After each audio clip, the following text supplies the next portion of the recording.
One of my colleagues has a good saying, don't let your mouth overload your back. Committing too soon, too quick. Being too eager to please. Appreciate yourself, your time, appreciate your own limits. Know when your commitment to someone else will end up taking time away from yourself and from your family. Have self-appreciation for your special time alone and with those you love and those who love you. This is especially important for charity work, volunteer work as well. A group of entrepreneurs I know have been very successful in their business, getting a lot of press. Pretty soon they're swamped with requests to do pro bono work, do their stuff for free. They must get a couple of offers a month to sit in on one charity board or another. But here's how they handle it. They take all requests, weigh them for time commitments, evaluate them for opportunities, then they take a collective vote on which two they'll accept during the next 12 months. You can't immediately say yes to offers that sound prestigious. You can't immediately say yes to social functions, things that sound like a lot of fun. You've got to say maybe and take time to evaluate what's an important contribution to society and what'll just take time away from your ambitions and your family. Be eager to please yourself and your family. Don't be so eager to please everybody else. Appreciate your own limits. You don't have to fill up every second of the day. Take time to appreciate what you've accomplished. Take time to enjoy the fruits of your labor. Your success should be a pleasure. Appreciating what you've got and what you've done and who you've become is important. It's an important component in fueling your future achievements. Just knowing that you've accomplished in one day what you laid out in your game plan. Just knowing that you finished all you started out to do that day. That's encouraging. And it's these little daily advantages that you're gaining that continue to fuel your achievement. Let's say you're figuring out tomorrow's game plan tonight, and tomorrow looks pretty light. So all you write down for tomorrow is cleanup day. You know, clean up all the little notes on your desk. Write all the thank you notes you haven't gotten around to writing all week. Take care of a few phone calls that keep getting shuffled from one day to the next. Nothing major, just minor stuff. But nonetheless, little stuff that keeps nagging on you until you get it done. So you spend your day in a cleanup mode. You file the notes, write the thank you cards, make the phone calls. Not a major day, but at the end of the day, you feel you've accomplished so much. Why? Because you've taken care of so many little details. The little details that can make a major difference. You feel like you've really achieved something during this day that started out to be so minor. Little achievements are just as important as big achievements. Why? Because you can't appreciate the big achievements without first of all. Now, this is an important point because so often we find ourselves racing to get ahead, thinking about our next achievement so much that we can't appreciate the time in between. Happiness is not in the getting. Happiness is in the becoming. Happiness is a universal quest. Happiness is a joy that most comes as a result of positive activity. It has a wide variety of meanings, a wide variety of interpretations. Happiness is both the joy of discovery and the joy of knowing. It's the result of an awareness of the full range of life, experiences, sounds, harmonies, dreams, goals. And it's the joy that comes from designing a life that practices the fine art of living well.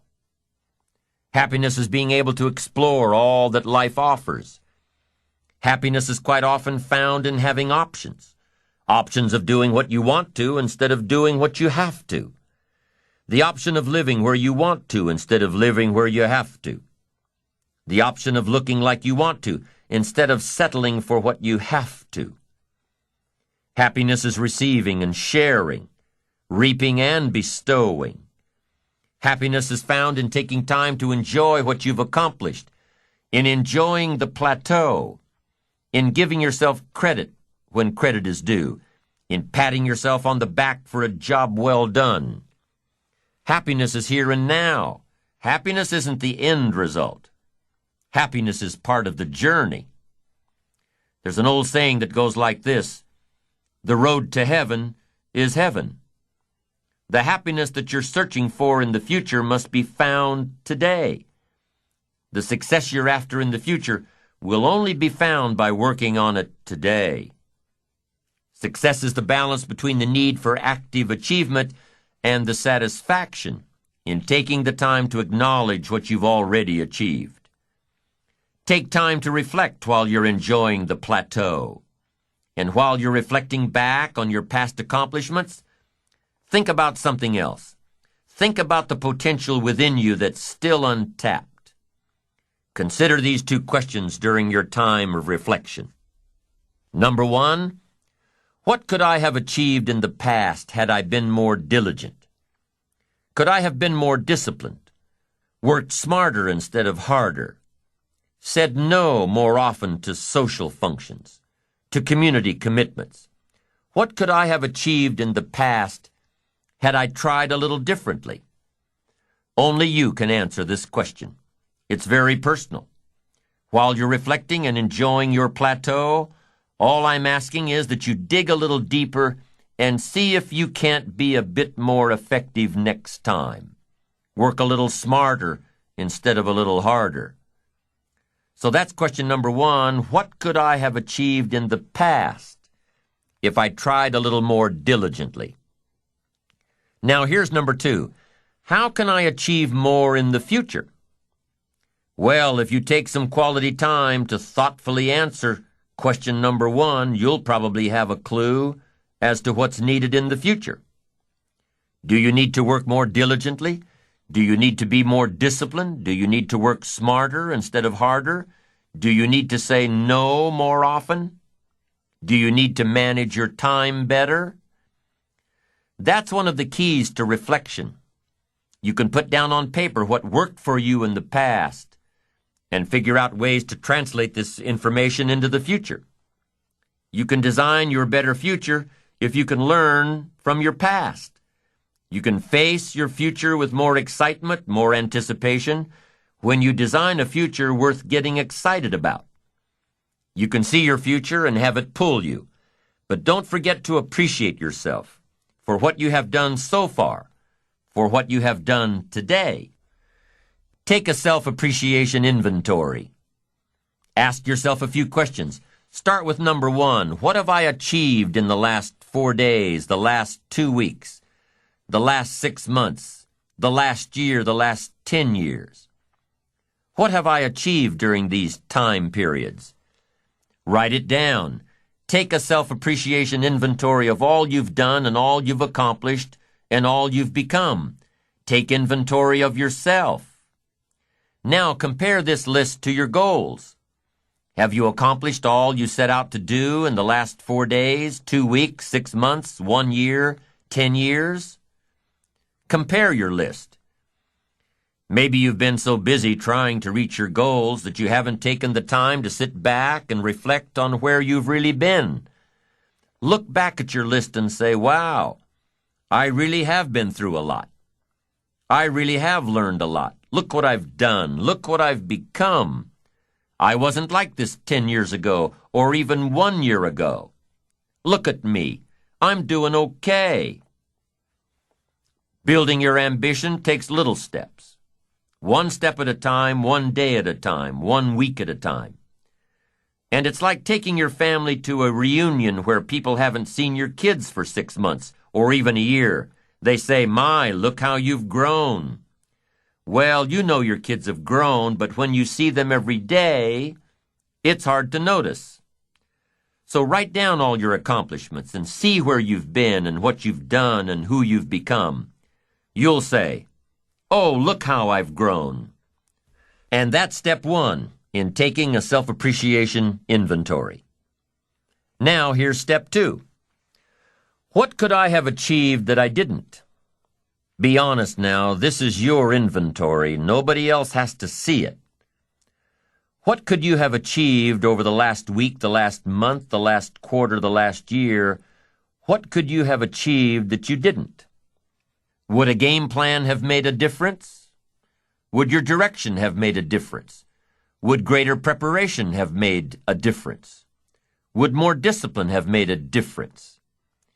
In how you changed your habits, changed your life? Would time management have made a difference? Major time over minor time?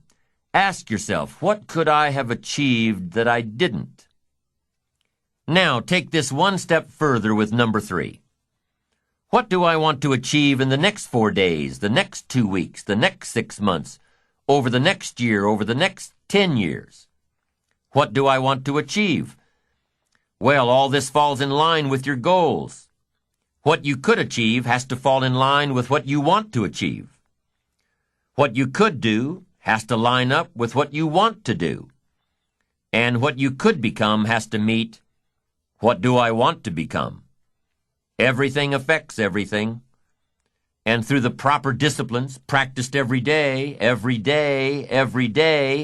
through the proper disciplines, the what could I do has to match up with what do I want to do. And here's number 4. What can I do to achieve this that I'm not doing now? What could I do to achieve my goals that I'm not doing now? What things do I need to work on that I'm not working on now?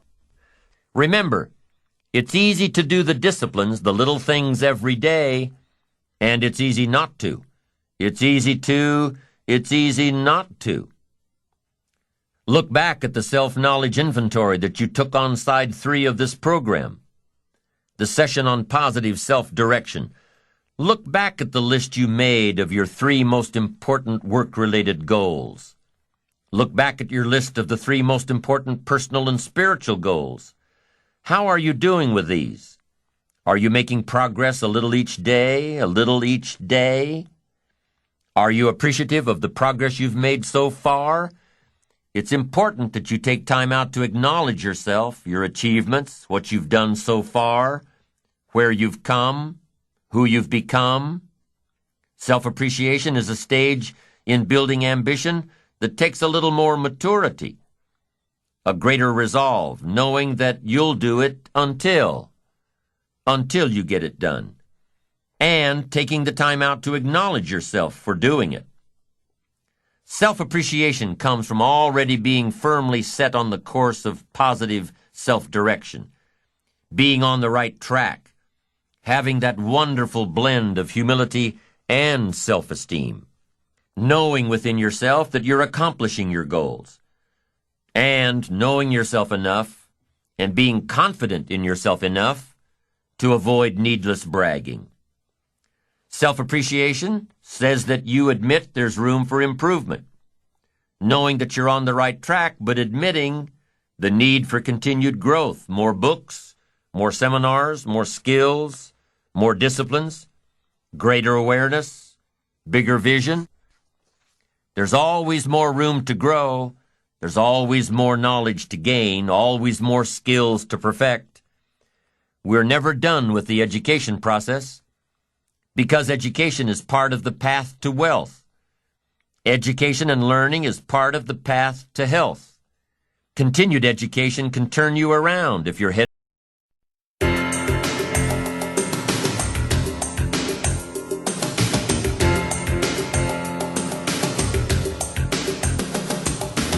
So far in this series on the power of ambition, we've addressed a brief history of ambition in this great country of ours.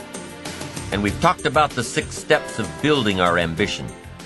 Before we go into how ambition affects our personal lives, let me just review the steps we've covered so far. Step 1, positive self-direction, knowing who you are and where you want to go with your life. Step 2 is self-reliance, taking responsibility for your own life and taking responsibility for all that happens in your life. Step 3, self-discipline, addressing ambition at the daily level, doing all you can every day, every day, every day, and doing it until you get there, knowing that the pain of discipline weighs ounces and the pain of regret weighs tons. Step 4 is self-enterprise. Keeping your eyes and ears open at all times, being aware of opportunities around you, and being able to create opportunities that'll keep you on the road to success. Step 5 in building your ambition is working with others, learning how to effectively communicate with those around you, learning how to maximize your networking abilities, and learning to work with those who deserve it, not those who need it. And step 6 is self-appreciation, fueling your accomplishments tomorrow by acknowledging your successes today. Each of these 6 building blocks works together in creating energy, directing energy to fuel our ambitions. So as we talk now about ambition and how it affects our personal life, let's make sure to remember the building blocks that we've already discussed. Balancing your personal life with your professional life is key to making your ambition work for you. Home life, work life, they must work together. Making sure that what you're going for in your career complements your home life. Making sure that what goes on at home complements your career. One won't work well if the other doesn't. Lady gets into work early in the morning, is the last one to leave every night. This keeps going on week after week, month after month. Doesn't seem like she gets that much more accomplished than everyone else. Matter of fact, it seems like she's using the office to escape from home. Something's wrong here. Better fix it. Chances are that whatever's bothering her at home is affecting her work anyway. A guy's always late for work. Always takes off during the middle of the day to go home. There always seems to be some sort of emergency to tend to at home. He takes long breaks, leaves early to go home. He's not getting his work done in record time. He's not getting anything done at all. Chances are he's using the emergencies at home as an excuse to stay away from the job. If something's wrong at work, fix it, if you can, or look for your solution elsewhere. If something's wrong at home, fix it. If what's going on at home is the result of neglect, admit it and fix it. Pay greater attention. If you need to go to counseling, go to counseling. Talk with your minister. Talk with a trusted friend. But remember that whatever the problem is at home, it probably didn't happen overnight. So make sure to give it some time in the healing. Be patient. Now there's a balance between work time and home time, professional time and personal time. They both have to be working well in order to maximize your ambition and maximize your potential. Problems at home affect work. Problems at work affect home. Even when things are going well in both areas, sometimes special circumstances call for the work time to take away from the home time. And if that's the case, make sure everybody at home knows when to expect the light at the end of the tunnel. And if that extra project is really taking away from the family, make sure your family knows that their time will be paid back with interest. Psychologists have found 2 major things that we as human beings get the most happiness and satisfaction from. 2 things. Number 1, our work, our contribution to society, our continued progress toward reaching our goals, our activity that generates our lifestyle, influence, power. And number 2, love. The love we receive from our spouse, our children, our parents, our families, our friends. Knowing that one person or several people care about us, want to spend time with us. The professional goals that you've outlined for yourself take a lot of work. Your ambition takes a lot of work, discipline, skills, constant learning to improve yourself and develop yourself and improve your skills and develop your skills. You don't expect that your achievements will come to you on a silver platter. Working on the wish and the hope and the prayer philosophy No. You know that your goals require constant attention and discipline every day. Or they'll what? They'll never come to you at all. You can't just come home at night after work after a long day and expect that your family life is growing just fine all by itself. You can't just expect that your personal life will grow and flourish without attention, without taking time to feed and water and weed out the bad stuff, the negative stuff that happens while you're away. No, creating the perfect personal life, family life, takes just as much attention as creating the perfect professional life. It takes love and nurturing and kindness and sincerity and caring. It takes all those things. And that's one of the biggest mistakes that happens today. People spend all their time, focus all their energy, give everything they've got. They give it all to the job. It can't work that way. Your family requires more than that.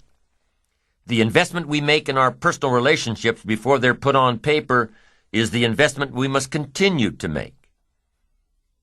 The more we give, the more we get. If you stop giving, guess what? You'll probably stop receiving, too. So keep your investment in relationships and family active. That's part of the good life.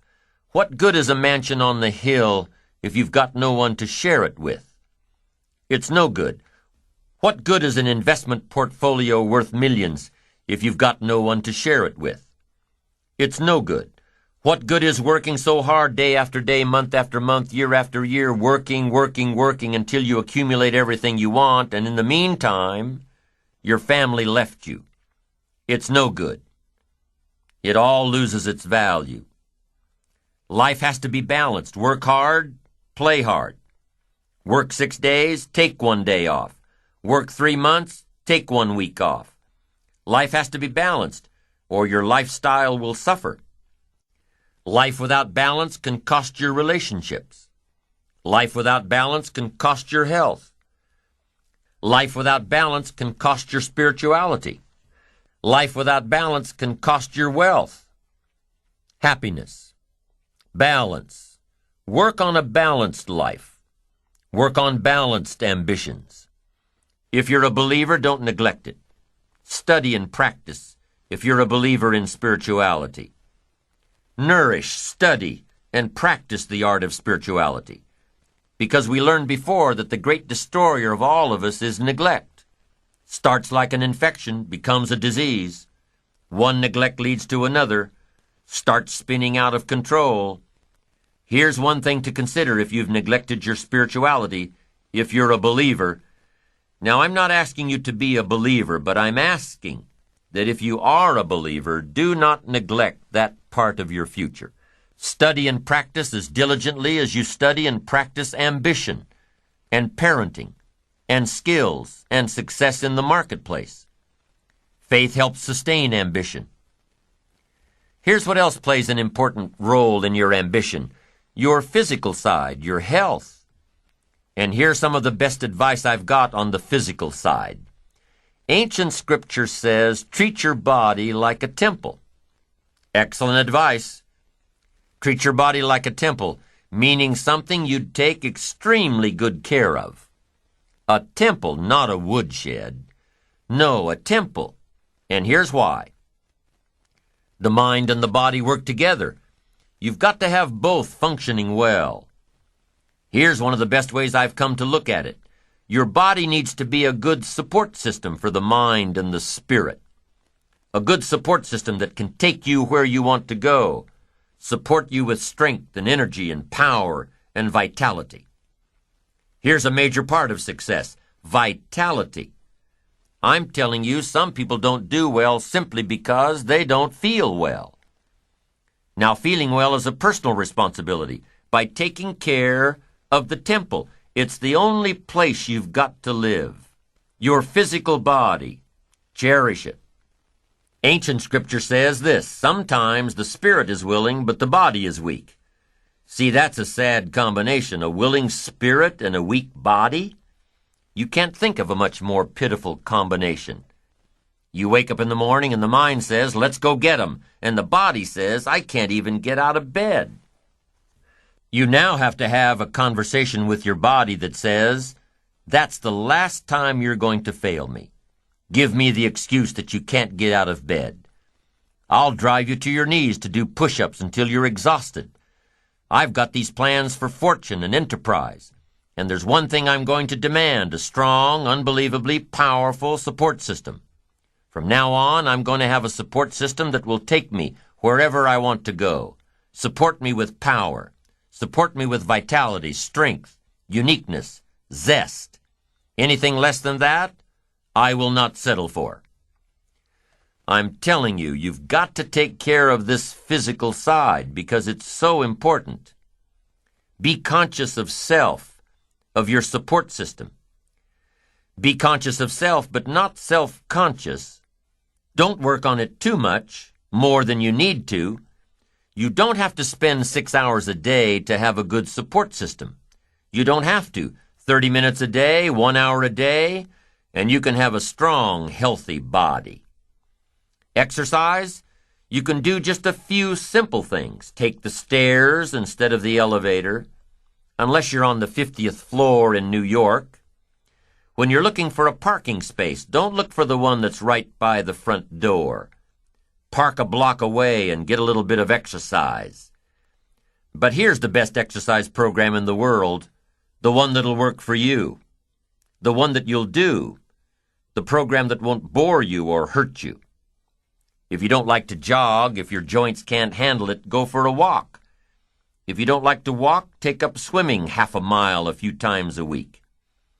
If you don't like exercise that seems like exercise, get into a sport, like tennis or racquetball or basketball or softball.